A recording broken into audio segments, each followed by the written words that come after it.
You're listening to the Positively Trek podcast. Thank you so much for listening. We can't do the show without you, and we can't do it without our patrons on Patreon, including Carl Morris, Joyce Marin, Jim Stoffel, and Dave Garcia.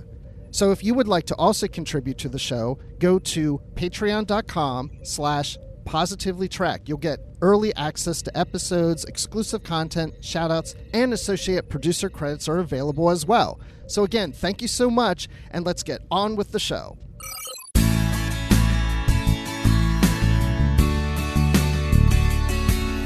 Welcome, everyone, to another exciting episode of Positively Trek. I'm Dan Gunther with my co-host Bruce Gibson, who is here to talk all about the week's news in Star Trek. So, Bruce, how are you doing today? I'm doing fine. What makes this episode so exciting to you, Dan? It's always exciting. I love talking Star Trek with my best Star Trek friend, Bruce. There's a lot of really interesting news, so...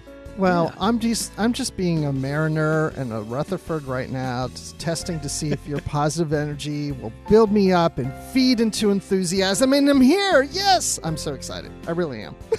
Oh, awesome. That's great. Yeah, I kind of am tendy a little bit sometimes, aren't I? But I guess sometimes I'm a bit of a Mariner or Rutherford. Sometimes I bring things down. Hopefully I try and bring things up as much as I can, though. I am a Ransom. Because I'm so handsome. Maybe I'm more of a Shax. Your paw's weak. I think the older I get, the more Shax I get. Although sometimes when I'm talking, I feel like maybe I'm a bit of a Kayshawn, because sometimes the confused look I get from people makes me think that I'm not making myself understood all that well. I think when I'm at work, I'm Dr. Tiana. Oh, I like that. I like that. We could keep going and be the entire cast of Lower Decks at this point. We're just about there. That could be fun. But we're going to talk about a bunch of Star Trek on television, as well as a number of other news items. Lots of stuff in the news this week. So first of all, we're going to talk about Star Trek returning to New York Comic Con. We've also got your favorite part of the news cycle here, Bruce. We're going to talk Star Trek movies. Ooh. Imagine that. Yeah, more news / non-news with Star Trek films. We've also got Discovery winning at the technical Emmys, so we'll talk a bit about that. We've got an exciting new model coming from Eaglemoss, finally, one I've really been waiting for. We'll talk about that a little later. And some Star Trek comic news as well. And to cap it all off, a bit of Star Trek book news right at the end. So, to start out with, our top story this week, I've always wanted to say that. That sounds so official. Our top story this week, we have Star Trek returning to the New York Comic Con with a Discovery cast panel and a screening of the Star Trek Prodigy premiere. So, wow, that's crazy. Okay, so first of all, the full schedule for New York Comic Con has been released. And on Saturday, October 9th at 12:45 p.m. Eastern, we have the cast and executive producers of Star Trek Discovery on stage to preview a bit of the fourth season. And that, of course, is coming November 18th is when Discovery Season 4 premieres. So, Bruce, I've got to ask, we didn't get a trailer for Season 4 during the Star Trek Day celebrations. And now I think we know why. I'm pretty sure they're saving it for this panel. So are you excited for this Discovery panel? Of course I'm excited, but oh my gosh, I want to be there now. I mean, none of this is being streamed online, right? This is all in person. For $20, there's a digital ticket badge for anyone to watch live streams of the weekend's events. Oh, see, here's the thing. And anybody's ever heard me say about this, because, when it comes to New York Comic Con, I've never been, because it's usually the weekend of my birthday. And Dan's birthday, too, because ours are close together. So I have friends that typically go to New York Comic Con and say, hey, you going to come up? And I'm always like, well, no, I can't, because I've got family things going on for my birthday. My wife and my kids are doing something with me, and my parents are doing something, and it's like I never felt good about leaving the whole weekend during my birthday weekend, because it's the only time we can really get together and celebrate. And some people say to me, but it's your birthday. You should be able to do whatever you want. Well, I want to be with my family, right? And people say, well, take them with you. I'm like, they don't want to spend the whole weekend at New York Comic Con. So anyway, and then I wouldn't be able to get to do all the stuff I'd want to do if they're there. Anyway, long story short, now it's the weekend after my birthday. So this is one time I really could go. But I'm not going because like COVID and all that stuff. Like I'm just like, it's a no-win. But my gosh, they're going to show a whole episode, the premiere episode of Prodigy on Sunday. I know I'm skipping ahead. First of all, yes, I think a trailer is going to be cool. Yeah, we'll find out on Discovery what's discussed on the panel. We'll hear about that online. We'll get the trailer online. So I'm not worried about that. But man, there's people going to see Prodigy the day after. And I'm sure we'll hear about it, but we won't see it, Dan. We're going to have to wait weeks later. And I have looked into this a little bit more. So that $20 digital ticket lets you watch all of the panels, but the Prodigy premiere is indeed exclusive to in-person attendees only. So, yeah. I might pay for this ticket to watch those panels. Maybe. I don't know, depending on what I'm doing at that time. But, man, would that really, I'm just going to say it would so kick ass to see that Prodigy premiere. CBS, come on, send me there. I don't know. More than likely I won't, because I'm in Atlanta, so it's harder for me to get to New York than usual. I used to live not that far from New York, and boy, do I wish I were up there now. Anyway, I'm sorry. This is all just news to me, so you're hearing my initial reactions. I need Tendy to keep me positive. Oh, for sure. Well, so yeah, that screening of the Star Trek Prodigy premiere is on Sunday, October 10th at 12:45 p.m. Eastern. So both panels, they're Saturday and Sunday, 12:45 p.m. And I'm just really, I'm jealous of the people who are going to be there to do that. Now, TrekCore has confirmed that both the Discovery and Prodigy on-stage cast and crew panels will be streamed for those people watching online. So I might spring for this digital ticket. I've never done that before. I've only seen stuff that was streamed for free online. So that would be pretty cool. In-person tickets, by the way, I don't know if this helps or not. They're apparently completely sold out already. So even if you wanted to go, you couldn't. So I don't know if that helps. That it like, does it's help. Out of your hands. It helps to know that I don't have to make the decision. Because I'm sitting here thinking, maybe I will go. Maybe I will just fly up there for this. I know it's so stupid because I'm going to see the episode a few weeks after that anyway, but still. Okay, but we need someone. I'm putting it out there. If any of you who are listening now are going to this event and are going to see that screening, we want you to come on the show because we want to talk about it. We would love to have a spoiler-free review would be fine, but we want, that would be a lot of fun for sure. So, keep us in mind and, buy us something while you're there. No, I'm kidding. Well, in addition to those two big panels, there are a few other Star Trek related events at New York Comic Con, and I'm actually really excited about these as well, checking these out. On Thursday, October 7th at 10 a.m. Eastern, there's a virtual only panel, so online only, for Star Trek Explorer. And what's Star Trek Explorer, you ask? Is that a new series I haven't heard about? No, it's actually the newly redesigned official Star Trek magazine. So there's going to be a panel all about that. I'm fascinated about that because I've gone and subscribed. I haven't subscribed to a magazine in years, but I actually went and subscribed to this recently because I'm curious to see what they do with this new magazine, as well as there's apparently original fiction short stories that are going to be a part of each monthly issue, which I think would be a lot of fun to talk about on our book club episodes. So curious about that. I just realized, you weren't on the show when we discussed the magazine. So, and you and I haven't talked to really anything about it offline. I am really stoked about the original fiction. And I mean, I'm interested in the articles too. But it's the fiction that I'm really excited about. And not only that, but I think it's April of next year, they're going to release all the past fiction that they did in the Star Trek magazine that focused on Star Trek Online and the Enterprise J. And wait, not J, where are we? F. F, yeah. I was like, wait, which letter are we at now? The Enterprise F. I read a few of those, but I didn't have all of them. And I had just been pricing to buy all those old issues, and it was just going to be too expensive. And then I heard the book was coming out. I was like, this is perfect. So I'm so stoked. So Dan, I do want to talk about this original fiction as they come out. That's true. Yeah, like you said, I wasn't on those episodes, but I did hear you guys talking about that. So that really stoked my curiosity and interest in this. So I'm really curious to check this out. I'm tendy right now. I'm excited. Totally.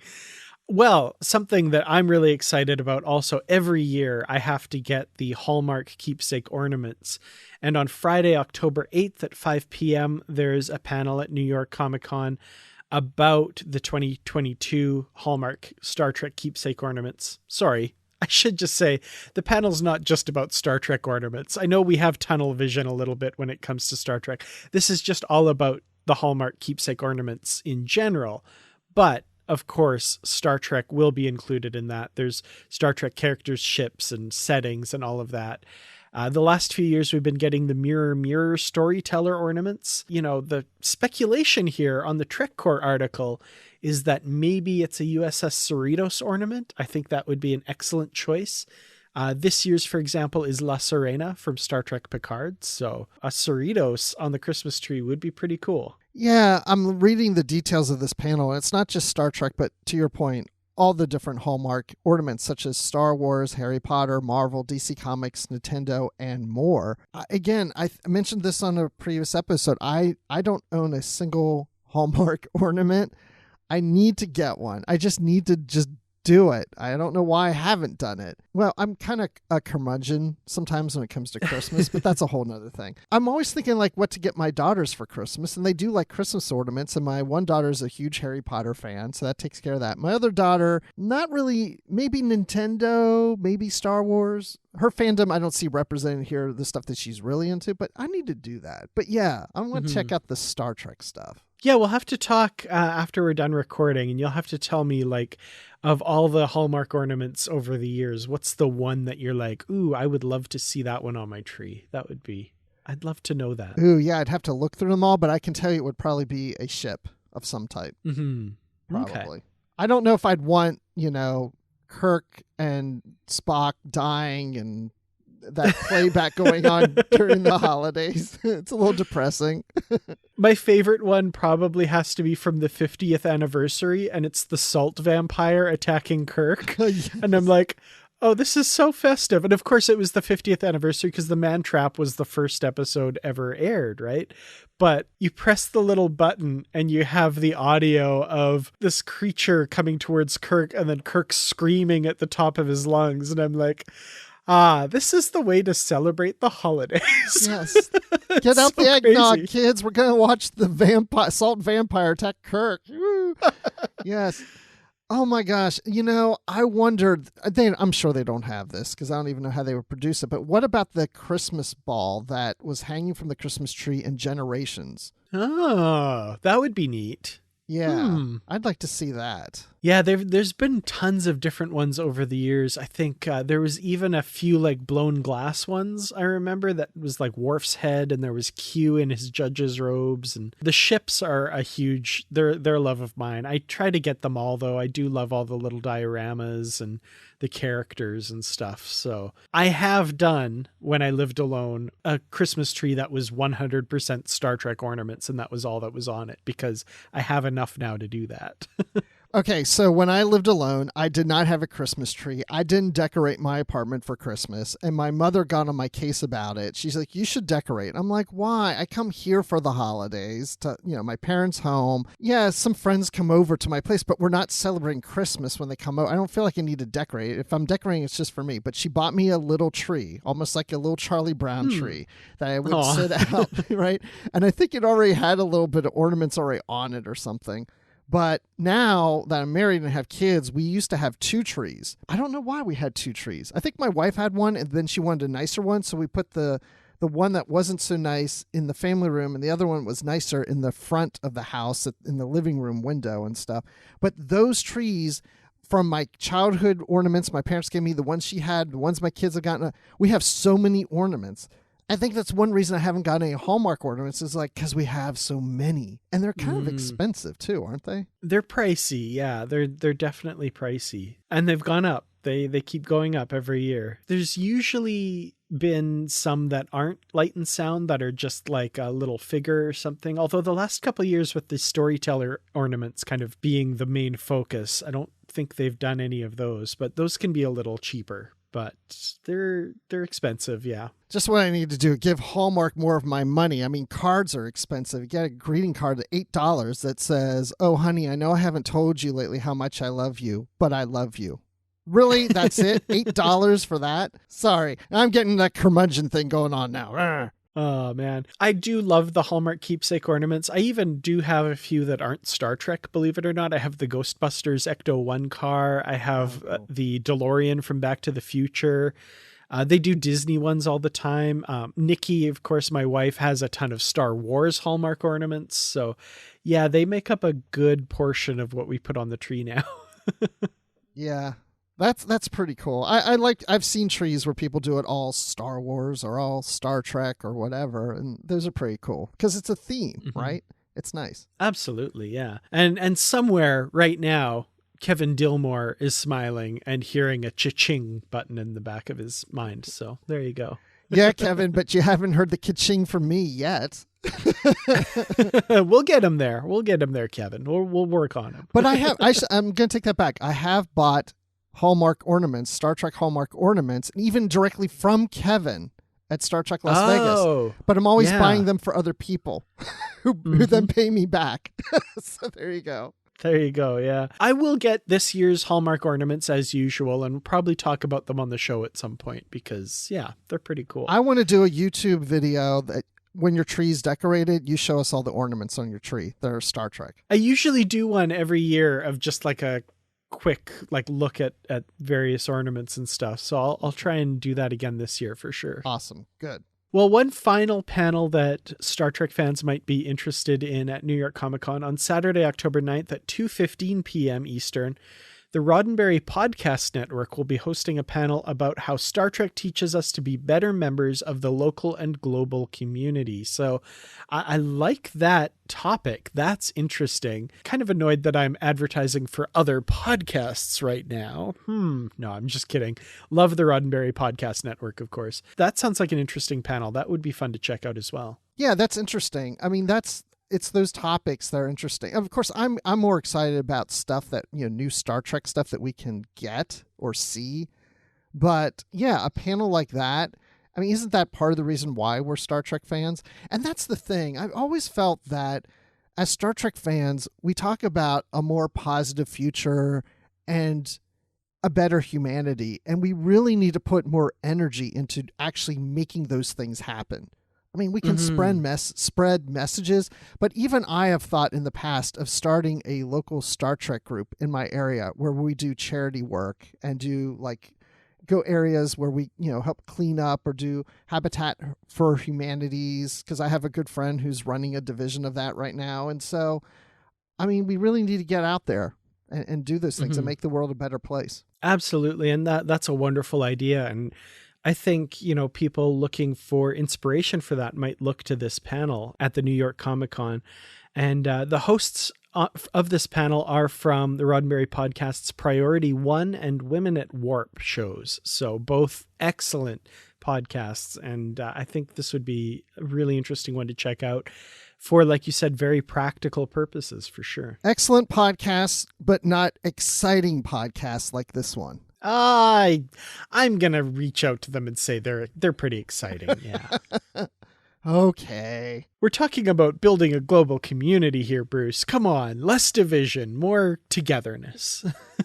I'm just being Mariner right now, okay? Moving from there on to the next story we want to talk about. And again, this is just, I'm sure, Bruce, your favorite thing to talk about on this podcast, which is Star Trek movie news. Ooh, we've got some exciting news from the world of Star Trek films. Yay. And of course, I'm being kind of sarcastic here because I feel like you're a little sick and tired of some of this news that keeps coming out about Star Trek films. Yeah. Only because I don't really believe any of it. It's like, why mention it? It's like somebody that tells you they're going to, hey, we should hang out and do something. And every time you ask them, they come up with a reason why they can't get together, but they keep saying they want to. And after 10 times, you're like, I don't know if this person really wants to hang out with me, but they keep telling me they want to. But every time I ask them, they always have some excuse not to. but they keep telling me they're going to. And it's like, I don't like, if the dude calls me and says, hey, let's go do this right now, then I'll believe they actually want to hang out with me. But I'm tired of asking. That's kind of how I feel. I'm not bitter. It sounds like I'm bitter. I'm just having fun. And I love all those podcasts we talk about. I'm just having fun right now, picking on things. But it does kind of suck because we keep being told about movies and then it always changes and that stuff doesn't happen. I'm all for this. I'm 100% behind everything that they're saying they may want to do. But again, it's not going to happen until they say action. In my mind, it's just fluff. It's just, at least they're thinking about it. That's all I can say. But I do have comments later. I want to hear what you have to say. Well, let's get to the actual news here. So what has happened here is the new chief, the new head of Paramount is Brian Robbins. So Jim Giannopoulos is handing over the reins to Brian Robbins. He's been appointed the president and CEO of Paramount Studios. In addition, he has his current responsibilities of leading Nickelodeon. So he's in charge of Nickelodeon and Paramount. Amid this bit of a shakeup here, we've got the news that they are working currently on multiple Star Trek films, is what we're being told, which we could have kind of gleaned from the news earlier. We had the news about a Star Trek script written by Kalinda Vazquez that J.J. Abrams is producing. And then, without even mentioning that, later on, they said there's a movie being worked on by, it's going to be directed by Matt Shackman, and it's on the release calendar for June 9th, 2023. And those sounded like two separate projects. And we were kind of wondering at the time, is the Kalinda Vazquez one on the back burner? Is that not being considered now? Is this the front runner? Well, apparently, according to Paramount, they're working on at least two. They said multiple movies, so we don't know exactly what that means, but we can surmise that these are two of the films that they are currently actively working on right now, which is good to hear. Like it's good to hear that this is a concern, that this is something that gets brought up when there's a shakeup like this, because Star Trek is, of course, a major part of the Paramount group of properties. So I love that they're at least paying acknowledgement to it, saying like, we are working on this stuff right now. Yeah, but when they say they're working on it, to me, that just means that they're talking about it. They're not really working on anything, in my opinion. I mean, well, there has been work done on both of these already. There are scripts written for them. It's definitely more than just talking at this point, for sure. Yeah, but a script, how many times have we had scripts written that just don't go anywhere? Well, that's true, but I was just taking issue with the all they're doing is talking thing. They've done more than that. They have written a script for sure. Okay, maybe I should backtrack. What I'm trying to say is I'm picturing the executives of this, not production so much, but what are the executives planning to do? What are they going to greenlight? Are they going to do anything with this stuff? I'm sure there's ideas. I'm sure there's scripts. There may be contracts with actors, but ultimately it's the decision of the top end executives of how they're going to move forward. And are they working to make something move forward now, or are they still just talking? I don't know. Of course, I'm not there behind the scenes, so I have no idea. But what I do believe is that they do have all intentions of making something happen in the theaters and building this franchise. I think the main thrust to build the Star Trek franchise for Viacom CBS's standpoint is to build Paramount Plus. If there was no Paramount Plus right now, we may be talking about a Star Trek film, and that would be it. I don't know if we would even have any type of Star Trek series. Star Trek is the key to unlocking a lot of subscribers into Paramount Plus. And you've got your hardcore Star Trek fans going into Paramount Plus, but how are you going to attract more people? And that is by putting Star Trek into theaters and then making them get excited about Star Trek, that they want to go see this other Star Trek stuff, that they just saw this movie. They want to see these series that are like this movie on Paramount Plus. It's all about Paramount Plus. Absolutely. Yeah. And this article at Trek Movie also brings up Paramount Plus and saying how that is a main focus of the studios right now, for sure. I would be interested in seeing some, Paramount Plus released or streaming released films, maybe a lower budget, a tighter budget, and tying in more to the television universe. That could be interesting. Made for TV movies. I mean, I know that's made for TV movies is kind of an old style phrase now, but the similar type thing created for streaming, maybe a limited series or something like that. But that said, I recently went to the movie theater for the first time in a long time because, of course, of COVID. I'm just going to come right out and say it. I love that experience. I love going to the theater. I love sitting there with my popcorn and watching a film on the big screen, hopefully with a crowd that is well behaved. But I do love that experience. I think it's a lot of fun. And I do look forward to seeing Star Trek back in the theater again at some point. And I have put on my calendar just to hold their feet to the fire. And of course, we know this date will slip because they always do. But June 9th, 2023 is the release date they've set for this Matt Shakman film. And I'm going to watch that date probably come and go on my Google Calendar as we get close to that. So year after next, we'll see how that goes.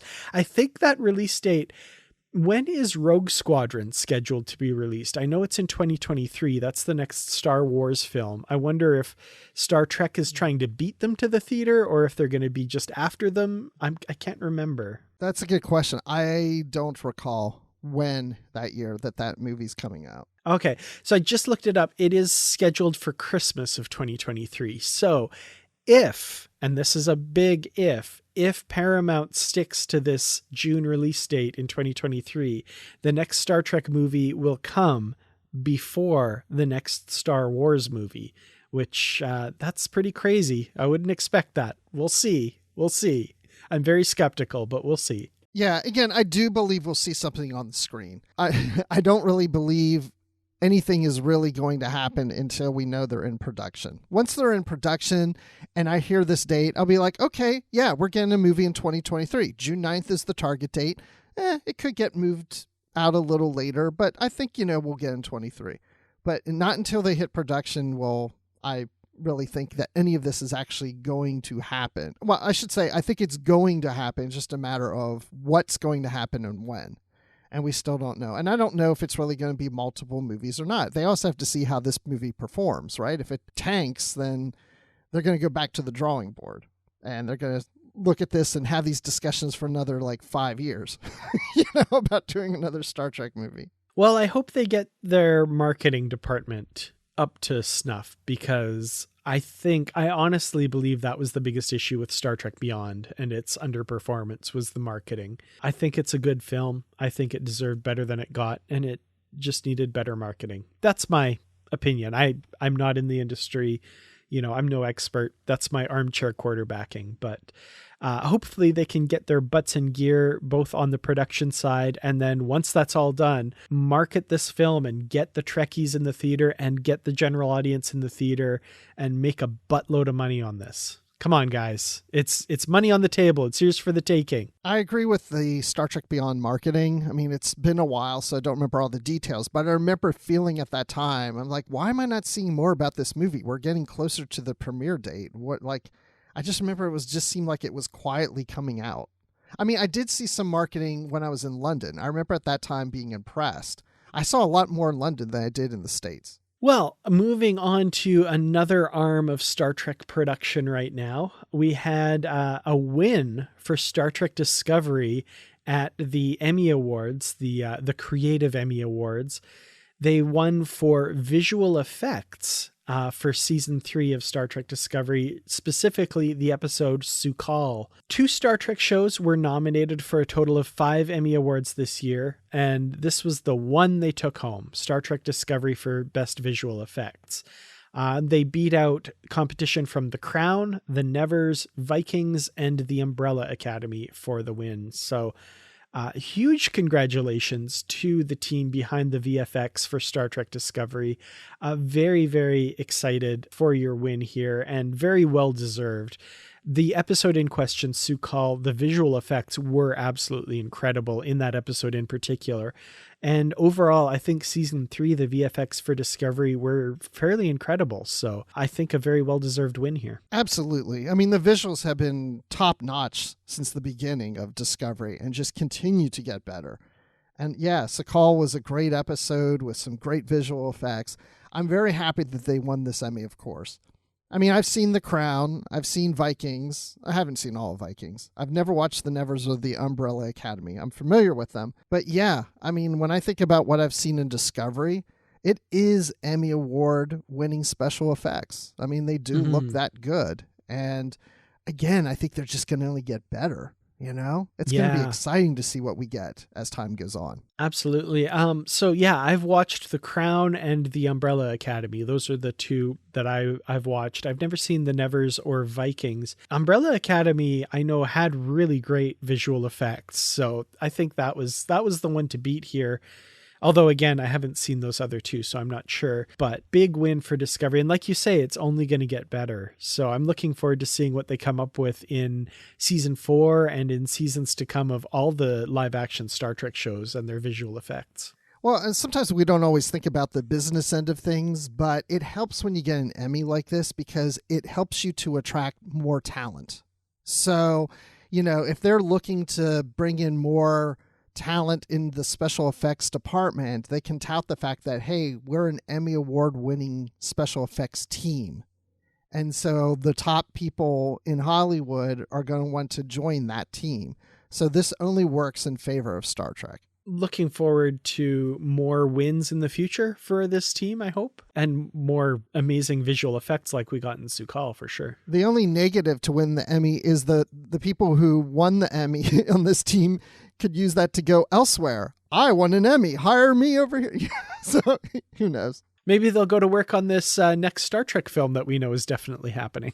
Hey, yeah, that they would probably love to do that. So that would, yeah, let's do that. Let's win an Academy Award for that one then. So moving on to some Star Trek product news now, we have some news from Eaglemoss about upcoming ships, and I'm going to link in the show notes an article from the Trek Collective that details a lot of the releases from Eaglemoss. I'm not going to talk about all of them, but there's one part in particular that I did want to discuss, and that is finally we have some indication from Eaglemoss that they are going to be putting out an extra large model of the USS Cerritos from Star Trek Lower Decks. And I've collected a lot of Eaglemoss stuff over the years. I've kind of slowed down recently for various reasons, part of which is there's, you know, hundreds of ships now, and I'm not necessarily looking to get models of every single tiny ship that's ever been seen on Star Trek, and even ships that were never seen on Star Trek because they're doing like prototypes and that kind of thing now.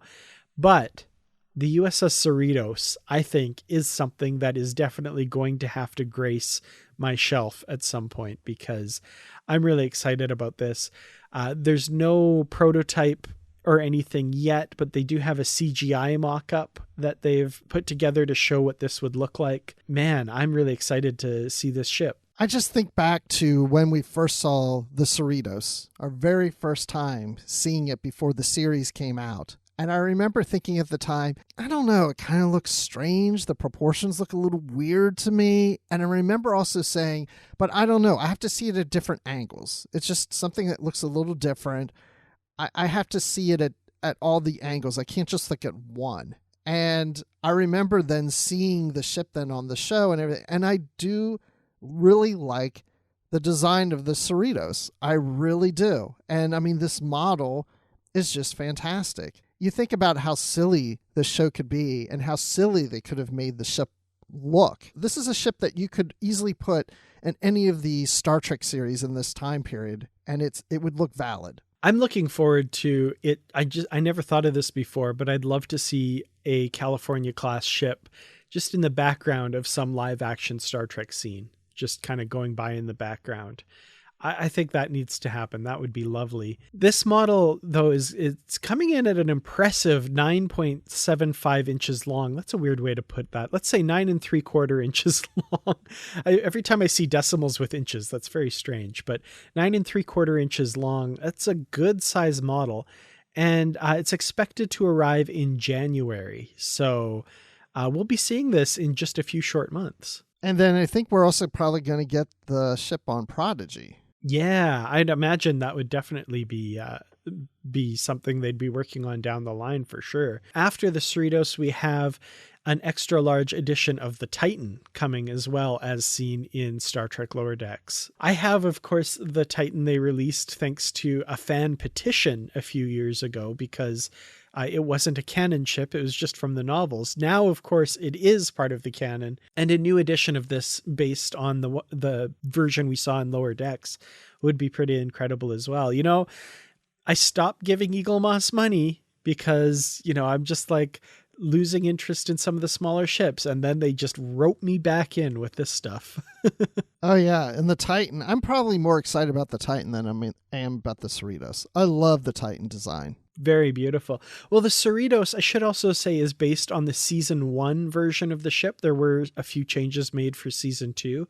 The version of the model is more based on the season 1 edition, but they're not huge differences. So I'm definitely excited to get this on my shelf. So what are the slight differences between season 1 and season 2 on the ship? So some of the details are a little sharper on the hull and the escape pods. The season 1 version had the square escape pods like the Enterprise D, and the season 2 version has the kind of triangular type ones that we see on the Sovereign class later on, which, by the way, I always thought was like a little bit of a tongue-in-cheek thing, where at the end of season 1, they're talking about like, should we give the Cerritos all these upgrades, Captain? And the captain says, no, I want the Cerritos looking like it did before. I hate it when a ship goes in for a refit and comes out looking all Sovereign class. And that's kind of what happened. All the escape pods changed and it looks a little more Sovereign class. Nice. I never noticed that. I could tell there was something a little different, but I didn't know what it was, and that's it. Yeah, it's a little sharper hull texture, and just some of the details are sharpened up a little bit too, but you know, nothing too substantial. Like the casual viewer wouldn't notice any kind of difference at all. Yeah, I noticed it looked sharper, but I didn't notice about the escape pods. That's pretty cool. Well, from there, let's talk a little bit about Star Trek comics, because we have a new issue of Star Trek Year 5 available. Yeah, issue number 24. So this is exciting because this series has been running now for a couple of years, and this is the last regular issue in the Star Trek Year 5 comic line. Now, there's an issue 25 coming out, but it's a epilogue supersized edition. But having read issue number 24 myself, I can tell you that this really is the conclusion to the whole storyline we've been getting since issue number 1. So if you've been reading these comics, then you definitely want to read this one soon. And if you haven't been reading the comics, now that they're all out, now's the time to start going back and reading them. You can get the graphic novel editions of these comics. And we're going to cover the next graphic novel that comes out that collects issues 20 through 25, and that will be late in December when we'll go through it. So, Dan, I'm really looking forward to going through all these issues with you. Yeah, I'm excited. I haven't read this issue yet. I'm excited to get the conclusion to the story, because I've loved the story. I think they're doing some incredible storytelling in Year 5, and a little sad to see it come to an end, but of course we knew that had to happen. It was coming soon. So this has been a really fun chapter in the whole Star Trek universe, and to see this part of the story realized in comic form has been a lot of fun. So I think we're going to have a lot of fun talking about that when it all comes out together. Yes, there's some interesting developments, and that's all I'm going to say. No, I haven't read it yet, so I'm excited. I should do that this afternoon, maybe. Well, finally, we want to talk about our next book club episode. There's going to be a little bit of a delay on it by a week. So our next book club episode is going to be coming on October 8th. But we've got a special episode for you. I promise you it's going to be worth the wait. We are going to be speaking with Una McCormick about her latest release, which is the autobiography of Mr. Spock. Now, of course, it's an autobiography, so it was written by Spock himself, and Una McCormick just, of course, did the editing. So, you know, nudge, nudge, wink, wink, all that stuff. So really looking forward to talking with Una about that. That's going to be a lot of fun. Like I said, just 1 week later than usual, coming out on October 8th. So, Bruce, are you looking forward to that discussion? Oh, very much. I'm looking forward to that discussion. I always enjoy talking to Una McCormick. And I've been wanting to read this book since we heard about it years ago, and there's been stop and start dates and things like that. And it's done. And yeah, I would like to know what it was like when she was working with Mr. Spock, when he gave her what, he'd written down, and she probably had to, lighten it up a little. It was just too straightforward, too factual, too logical, and she probably had to spruce it up a little. So I'd like to hear her experience of working with him on his autobiography. Yeah, for sure. And as you alluded to there, the wait time for this, I think Justin Ozer, one of our former colleagues at Trek FM who listens to the podcast, was saying he had it on pre-order for about 3 years. And I think that sounds about right. Oh, this book's been delayed quite a while. And I'm sure we'll talk to Una about some of the issues surrounding that as well. So that should be an interesting discussion. Yeah, and I know that we've kind of asked her before, and she doesn't really know why a lot of that stuff, but maybe she knows a little bit more now. But yeah, I just ordered it. I paid for it. I've got it on my Kindle waiting to be read. So I'm looking forward to it. Well, Bruce, is there anything this week from the Star Trek universe that we didn't talk about? I'm sure there is, but I can't think what it is right now. Excellent. Well, where can people find you if they want to talk about whatever it is we missed on this week's show? I'm on Twitter at Admiral_Rex, and I'm also occasionally on the Star Wars Report and Literary Trek podcasts. Then, of course, I'm always in our discussion group on Facebook. Yeah, the Positively Trek discussion group on Facebook. Make sure to search that out and join if you haven't already. We'd love to have you join the conversation there. You can find me on Twitter at Kertrats, that's Kertrats, on youtube.com/Kertrats Productions. Reach out to the podcast positivelytrek@gmail.com, or check out our Instagram, which I never really talk about too much, Positively Trek on Instagram as well. And if you are feeling generous and want to donate to the show, patreon.com/positivelytrek. We really appreciate all of our Patreon supporters, and thank you all so much for helping bring the show to you each week. Well, I've been Dan Gunther. He's been Bruce Gibson. This has been Positively Trek. We appreciate you listening. We'll see you in the next episode. And until then, as always, stay positive.